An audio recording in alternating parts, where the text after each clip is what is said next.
Hello అండి, ఈరోజు నేను బీరకాయ కర్రీ చేస్తున్నాను. ఈ బీరకాయ మళ్ళీ టమాటా అట్లాగే ఉల్లగడ్డ తీసుకున్నాను. ప్యాన్ పెట్టుకొని ఇందులో ఆయిల్ పెట్టుకొని ఆవాలు జీలకర్రలు వేసుకున్నాను. అలాగే ఉల్లగడ్డ వేస్తాను. అలాగే ఇందులో కరివేపాకు కూడా వేసుకున్నాను.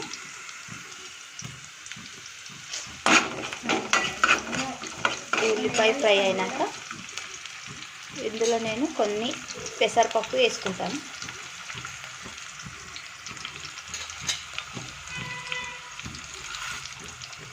పెసరపప్పు వేసుకుంటే చాలా టేస్టీగా ఉంటుందండి కర్రీ. ఇప్పుడు ఇందులో కట్ చేసి పెట్టుకున్న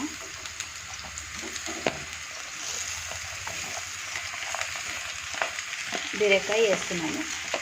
ఈ బీరకాయ బాగా ఫ్రై చేయాలండి.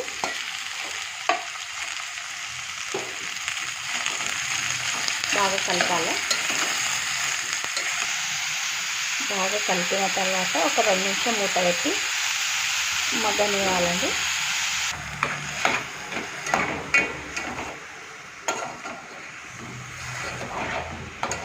ముక్కలు కొంచెం మెత్తబడిపోయినాయండి. ఇప్పుడు ఇందులో టమాటాలు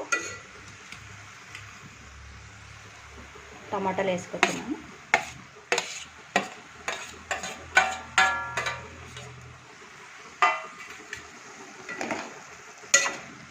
ఇందులో పసుపు, కారం పొడి, రుచికి తగినట్టు సాల్ట్, అలాగే కొంచెం మసాలా అండి. ఇప్పుడు బాగా కలిపి ఒక 5 నిమిషాల పాటు మూత పెట్టి పెట్టాలి.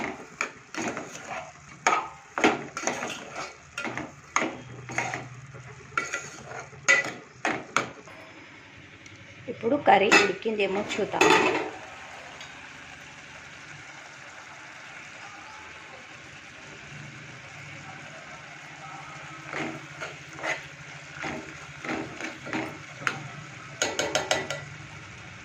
ఇదిగోండి, కర్రీ బాగా ఉడికింది.